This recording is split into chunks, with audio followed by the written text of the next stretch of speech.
What's up, everybody? It's Dominic D'Angelo. It's Rumor and Innuendo. It's a Thursday, so we're talking the Dynamite. We're talking a lot of different stuff, actually, today. It's running wild, Robert. And I'm here with Robert Karpelis, WE Creative _ish. How you doing today, man? Man, I feel like it has been like a week since we last spoke. Jeez, yes. There's a lot of stuff going on. I got landscapers outside the house right now. Big day. A lot of fun things to talk about. We'll start the show, the episode. I guess first by saying hi to some of the folks that are joining us here live. Jake. Good morning, all. Hopefully, there's more than one long topic today. LOL. Yeah, we've got more than one thing to talk about, but that'll be a pretty healthy conversation on one of those. Christopher Zanto, good morning, folks. Let's make this happen. And Dre Owens, good morning. Where do they go with the international title? Garcia's time. Yeah, we'll be talking AEW Dynamite. We're talking a couple of the news things. I do want to plug at the top of the show something I've been looking forward to for weeks and weeks and weeks. And it finally dropped today. My working stiff co-host, Dan, as the lawnmower goes right by, Dan St. Germain had recorded an episode of WTF with Mark Maron. And we've been waiting for it to come patiently. We didn't know what day or week it was going to drop. And he's like, let's not reveal the surprise in advance. It is finally available now. It came out this morning, just about to start listening to it. But we are here recording this. So cool. Go out of your way to go support him and go check that out. WTF with Mark Maron, one of the few podcasts out there not produced by Dominic D'Angelo. That's correct. No, maybe someday. We'll see. I have connects.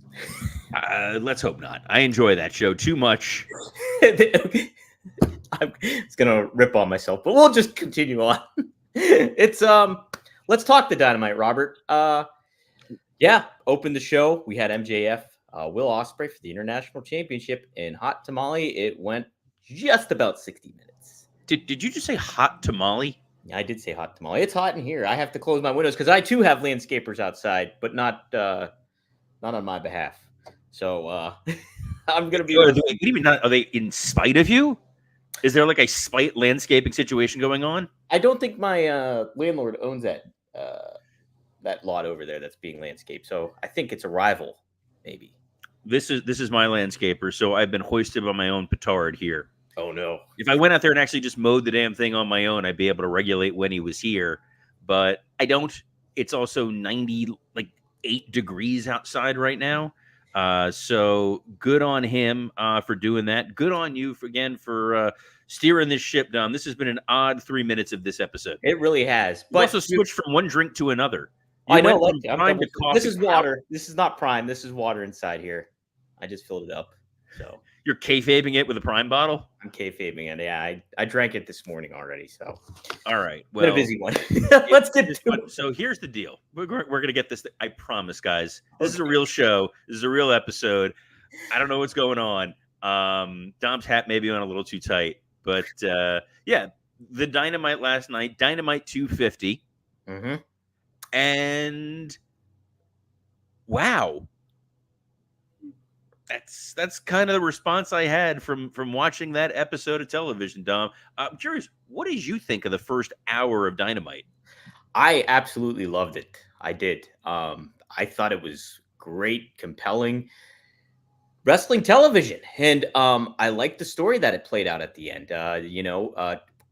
The conflicted Ospreay furthers him as just even like this moral compass babyface, where you have that good contrast to him in MJF as the ultimate heel that will be advantageous at any opportunity he can get, and he did.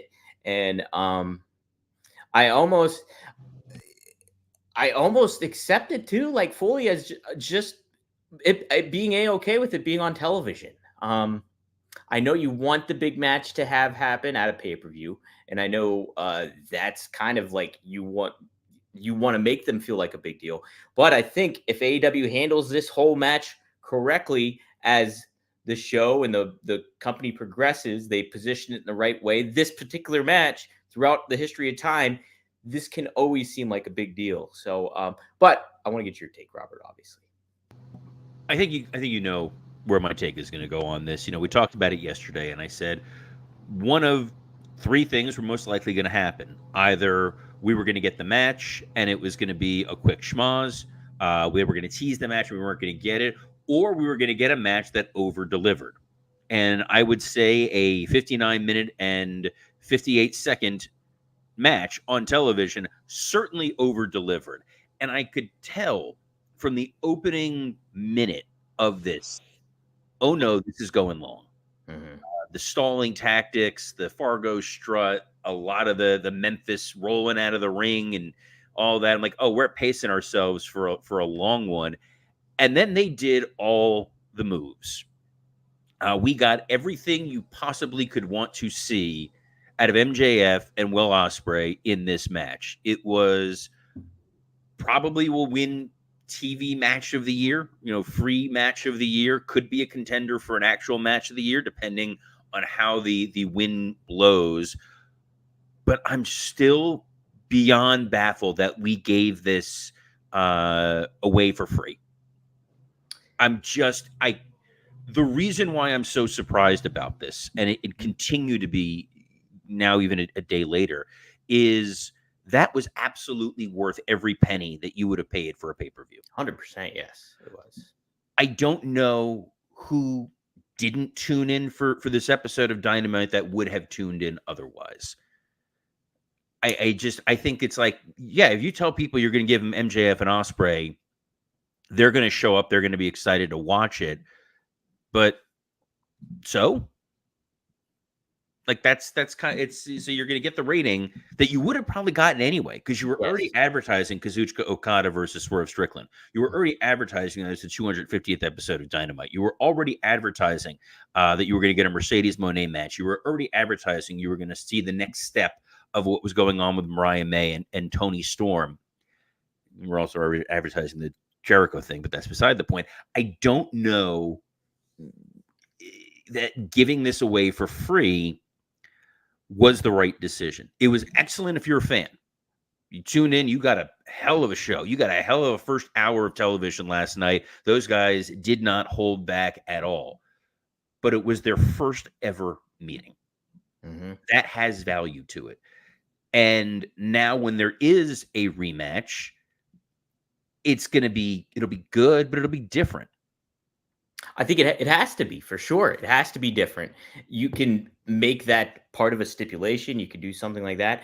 But yeah, you make, obviously it's extremely compelling cases. Why not have this on television?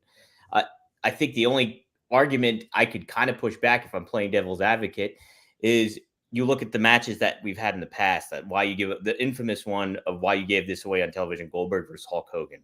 Hulk Hogan's such a huge name. The time period for it all being 1998 and a big wrestling boom period. Goldberg was just a big star on the rise. Horrible decision for WCW to do that. The only thing that you can kind of make an argument for, people even now aren't as familiar with Will Ospreay as what he's done for a background. So if you're positioning him on a wider audience, casting a big net and showing, hey, this is the next big rivalry to kind of look out for is Ospreay versus MJF. I can kind of accept that. I don't know if that's what AEW is necessarily thinking when they were doing this, but it could be just an after effect of it all. So, but yeah, Robert, it's like you already had a whole already stacked card for this. You had Swerve, you had Okada, you mentioned it, Mercedes Moné, Mariah May, all this kind of stuff. Plus the simple aspect that it's 250 episodes. You can still do something big on there. So yeah, it's the in between a little bit, I think, I'm curious to see what the rating winds up bearing. Mm-hmm. I said, if you're doing this type of match, you want to see this close to 1 million views. And I think that the possibility of Dynamite drawing over 1 million views may have sailed for a little while. And I really hope I'm wrong about that, because I think these guys absolutely deserved every eyeball of every person who tuned in. Yeah. Andrew Hermes makes a point that I was about to make, which is the title they're fighting over is beneath both of them. So it's certainly beneath MJF. I would say that it's not necessarily beneath Will Ospreay, simply by the fact that he is still new to the company. Yeah. And as a new guy, hey, you're trying to go climb the ladder the way that AEW operates. But you have Okada with a title that doesn't seem to mean a whole hell of a lot. Yeah. You've got now MJF, who was your world champion, who came back saying his one goal was to get back his world title. And now he's got this international title, I guess solely to lose it to Danny Garcia at All In, I guess. which feels like such a lukewarm match. Yes. This match, yes, you're trying to elevate the title with it. I get that. But this match deserved a massive spectacle, large audience, what have you. And when you're trying to draw people into paying for your pay-per-views, because that is your source of revenue, you can't be giving an hour-long match away for free. And I know I sound like I'm like the guy ruining Christmas and taking all these things from you, but this is a first ever meeting between the two guys who were essentially hopefully your future Rock Austin. Mm-hmm. Yes. And, it over-delivered, which is great, but what does it get AEW going forward? It's going to get you MJF versus Daniel Garcia at All In. It's going to get the further conflicted Ospreay, who we knew was conflicted, who we saw lose clean or clean-ish at the pay-per-view, Mm-hmm. and now he's losing again. We're burning through storylines here. Burning through them quickly. And that's a great point too, Robert, is like, if you think about, imagine it being on the platform of All In at Wembley Stadium, like having that match where it's just like, holy smokes. And then the big, thing about AEW pay-per-view cards, that there's so many freaking matches. You have an hour-long match there, you don't need that many matches to make up for that or to, do anything like that. So it would have been really cool to see on that kind of huge atmosphere under those lights. And I think with what you could do with those guys in between that time, you could still make work. Now you have MJF, likely it seems, probably going against Daniel Garcia at All In, and it feels lesser than right now. It does feel lesser than. I get you're trying, we're going to elevate Danny Garcia. They have not proven that they're really capable of doing that with a lot of their talent. I mean, Jericho was sort of the guy they used for Garcia, for Ricky Starks, for Orange Cassidy, for my poor Action Andretti. Oh man, I forgot about and that. Exactly. And so it's like, just beating the guy doesn't necessarily do it or correct everything. Mm-hmm. This was an incredible match that obviously was going to be an incredible match that you didn't. I just doing it for an hour and giving away kind of everything. It's like there's a swath of people who might not pay to see this rematch because they feel like, man, we just got our money's worth, and I'll wait and see. And if I hear that the rematch was just as good as the first one, I'll go out of my way to go check it out. Right. But the wrestling fan who only watches just for, I want 5-star matches, I want 6-star matches, is a smaller percentage of the overall audience. Mm-hmm. Yes. Well, Andrew makes another good question here. Is it fair criticism to say the Ospreay MJF match lacked the proper story that the match warranted based on its significance, story leading into it specifically? Yeah, absolutely. I think so. Yeah, 100%. These guys going into a white hot story and then delivering this kind of match where you really want to see Ospreay shut MJF up, where you really want to see Ospreay run circles around this guy and make him regret ever challenging him. Makes total sense. Instead, it was Max, who literally just turned heel 2 weeks ago. Yeah. Wrestling Ospreay, who was just coming off of the swerve match and feels like he's got a couple different directions. And thankfully, no Don Callis family. That may be the only true saving grace that was there. This was a remarkable match. I'm sure a lot of people are going to go out of the way to go watch it a second time. Mm-hmm. So many little fun moments in this match. These guys absolutely knocked it out of the park. Home run, grand slam. What's next? What is next? And yeah, you painted yourself into a bit of a corner with that too. Especially if you're promoting MJF versus Daniel Garcia, where it's like, hey, we saw what we wanted to see out of both these guys, and like, let's get a little bit more out of that. And But now it's going to be like, okay, this is going to seem second place to it all. So And the people who want to say this is, we're just unnecessarily negative about AEW. If anything, I'm giving them more of a compliment than possible by saying, like, this was your big epic WrestleMania main event style match that everybody wanted to see going into it. If WWE turned around and said, hey, the SmackDown after SummerSlam, we're doing Rock and Roman, I'd blow my top. I'd be like, are you out of your friggin' mind? Yeah. Eric makes a great point. Does this mean it's Pac versus MJF since Pac won the 4-way last week? This is so confusing. God. Yeah, so Pac won. Thank you, Eric, for being the guy. You're the continuity guy. Yeah. Keeping track of what's going on here. Yes, Pac won, and he's like, I'm going to get to my Wembley moment or whatever. I don't know that it's clear that he's going to get to cash in at Wembley when it feels like your directive here is to get to MJF, Daniel Garcia. I get wanting to give Pac a moment at Wembley. He definitely, in a lot of ways, deserves it.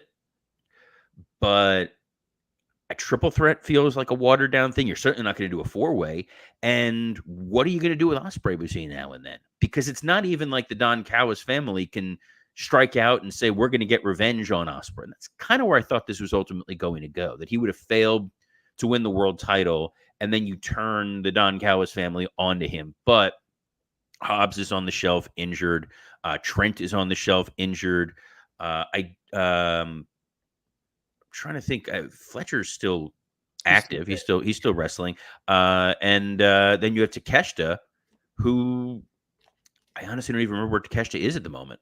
Yeah. If he's competing in a tournament somewhere, if he's hurt, if he's on, God forbid, Collision.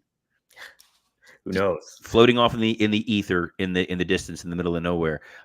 We just spent a good portion of our show talking about one match. One match. That's it. Hey, Other stuff happened on Dynamite, I think.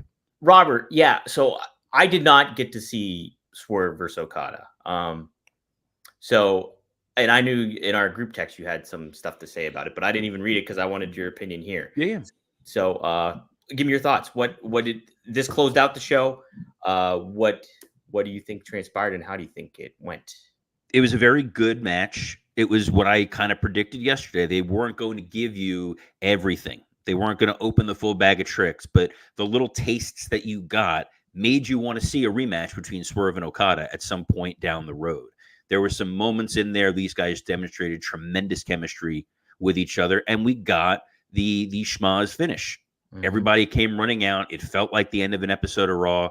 It's, oh no, here comes the Elite. Oh no, here comes the Acclaimed. It's Mark Briscoe. It's Hangman. And oh my God, it's the return of Darby. We'll see you next week. Thanks, folks. Love it. Okay. Love it. Absolutely. Like that is now you're like, I can't wait to see Blood and Guts because these guys now have a story. We've teased it. It was like the go home before the Rumble when the ring fills up. And my God, Andrew Hermes, I don't know if this is real or not, by the way. But he said FTR fought Fletcher and Takeshita this past week on Collision. Wow. I'm not going to research that and check it. But if that is true, he's a research guy, Andrew is, so he knows his stuff. Oh well, there we go. I'm glad we got a crack staff of people tuning in here. The other stuff on Dynamite, just briefly, was Mercedes Moné beating Nyla Rose. Yep, fine. The thing after with Britt Baker wearing the Sting mask. Yes, we've seen it, but it was cute and it worked. The Learning Tree segment happened. Yes, with Suzuki. That was your big. That was another weird one. Yeah. So you're the way Chris's promo was going. Mm-hmm. Is like if you don't listen to the Learning Tree, you're going to wind up on the shelf. You're going to wind up wiped out. You're going to wind up gone. We saw what happened to Shibata. Gone. Saw what happened to Hook. Gone. Saw what happened to Samoa Joe. Gone. You would have to be the craziest man in the world to step to me. And in my mind, I'm thinking, oh my God, are we actually finding a way to utilize Chris Jericho to get somebody new over? Because whoever comes out, whoever is the crazy son of a bitch that's going to step to this man that has injured literally everybody, and it's Suzuki. who's not a part of this company, whom we've seen wrestle a number of times, who had already called out Chris Jericho. He goes out there, he lays out Jericho, and then Big Bill and Brian Keith, your favorite, have no clue what the hell to do, and they're just standing there. Yeah. On top of it too, Robert, I love Suzuki, and I love the kind of presence he has, like just all the kind of stuff that he does. But if you're a fan that's new, that is tuning in, you see this guy, you're not familiar with him, you're just like, who the hell is this? Why is he on television? Why is he doing this? Because you're not familiar with who he is. AEW really has basically done nothing to get Suzuki over to a casual audience.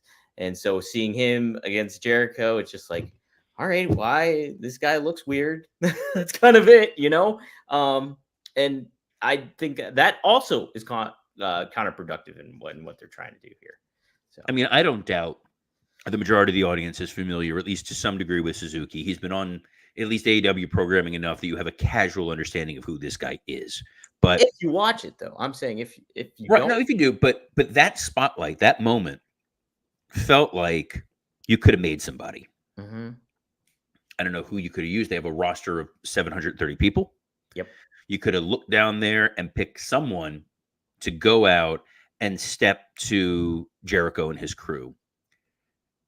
I'm sure the match with Suzuki and Jericho will be just fine. But I feel like that was a plum position to really, make somebody new, and they didn't do it. They tried with the Mariah May promo. She's got great presence. Yep. The crowd in Little Rock, Arkansas did not realize that was not Toni Storm. Yep. For way too long. And speaking of way too long, her promo just kept going and going and going and going and going and going and going. And then it kept going. An editor would have been perfect for that. This idea that she's dressing like Toni Storm now, that she wants to make her proud, that it is all about her. Love it. Love it all, sold American style. The little tweaks that could have been done to make this better were perfect. But yeah, that thing just kept going on and on and on. And guys, I knew it. If you're looking to go on and on and on, can we recommend our friends at Blue Chew? This episode is sponsored by Blue Chew. If you want to be as hard as the summer day is long, then get yourself a Blue Chew and bring the summer heat.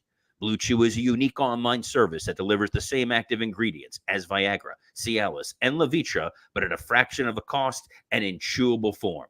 The process is simple. Sign up at BlueChew.com, consult with one of their licensed medical providers, and once you're approved, you'll receive your prescription within days. The best part, it's all done online. That means no visits to the doctor's office, no awkward conversations, and no waiting in line at the pharmacy. Blue Chew tablets are made in the USA and prepared and shipped directly to your door. And if you've been watching the news this week, you may think that the USA is screwed, but they're not screwed as hard as your partner will be, because Blue Chew wants to help you have better sex. Discover your options at BlueChew.com.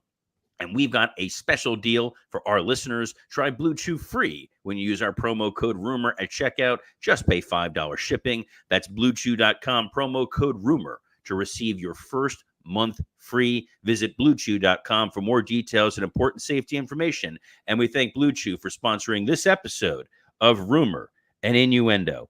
Yes. Dom, that was your softball to our next story that we will very briefly touch on. That's right. As I said, our country may be screwed. And then, hey, the Republican National Convention will be culminated tonight by a speech by Donald Trump, the presidential candidate. WWE Hall of Famer.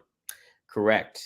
Hey, but he's got another WWE Hall of Famer apparently joining him. NBC News and other outlets reported today that Hulk Hogan will be making a speech at the Republican National Convention before Donald Trump.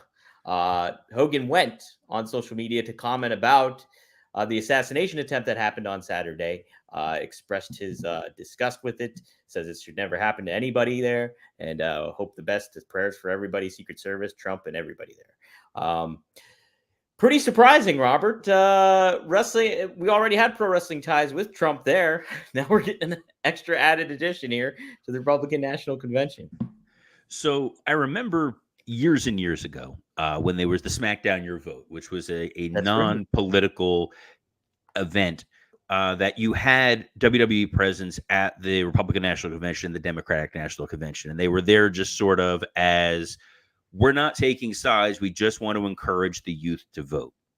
Mm-hmm. This year is Hogan, full-throated endorsement of Donald Trump, going out there at the Republican National Convention to deliver a speech.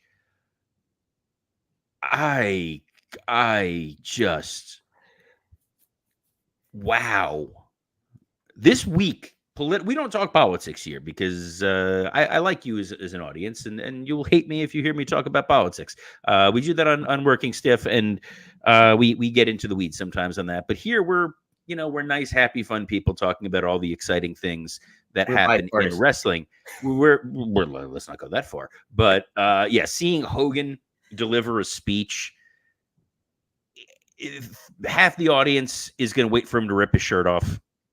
The other half of the audience is going to wait for him to accidentally say a racial slur, and everyone's just going to have a grand old time. It is a cartoon character going out on television to go introduce a former president who's running for technical re-election. It's a weird way to frame this. But yikes, Dom. It's you want to talk about putting butts in seats, brother. Holy smokes. Yeah, should be interesting. I mean, it only works if he comes out there and they play the Bobby Heenan clip of whose side is he on. Oh my God. That'd be fantastic. That's the dream. Create some angles here. Let's get a story. Let's get a story. Knowing him, he's probably pitched it. I guarantee you, if Vince was still there would have been a pitch for this to somehow involve something. And knowing Trump, bless his heart, he would have been like, let's get Umaga. Let's get somebody. Let's get Umaga back out there. How bad do you think Lashley feels that he wasn't picked? He was Trump's pick before. That's right. Now he's not. Now he's not. So this is a weird story that I will not comment any further on because I do not want this show to get canceled. That's right. So we will just state the rumor and innuendo. Hulk Hogan would be at the Republican National Convention. Also there, because I saw it on both X and my LinkedIn, Kane and Linda McMahon. Wow. All right. Well, Kane like somebody on fire. Okay. He did. He also electrocuted her son's testicles. Wow. So I'm glad that would have been the Blue Chew segment. They got plenty of opportunity here to make something very entertaining if they want. Yeah, let's turn this more into a spectacle. Like, it's not bad enough that Trump's running mate is Kevin Owens, but now you got to amp it up even further. This is wild. But what's also wild is the fact that Dominic D'Angelo is the producer of thousands of podcasts. The most important one for today that we'll focus on is Working Stiff, which features myself and Scott Chaplin. We'll be talking all things Dynamite, all things World of Wrestling. You will hear all the profanity that I could not utilize while talking about it here today. And our other co-host, our beloved co-host, Dan St. Germain, on this week's episode of WTF. Go check that out. And go check out Dan's comedy special, Dan's Fatty Dance, on YouTube. It's quite fun. And yes, you will see me in the crowd a number of times in there. It's well worth it. What's also well worth it is tuning in every Monday through Friday at noon Eastern for Rumor and Innuendo on a slightly less plethora of platforms, but we're still streaming on the WWE Creative _ish X account, the SE Scoops X account, and on YouTube on Rumor and Innuendo, Working Stiff, and ad-free shows. So on behalf of the Sergeant Pepper himself, Dominic D'Angelo, I'm Robert Karpolis. Best of luck in your future endeavors. Hey, I need a little help from my friends.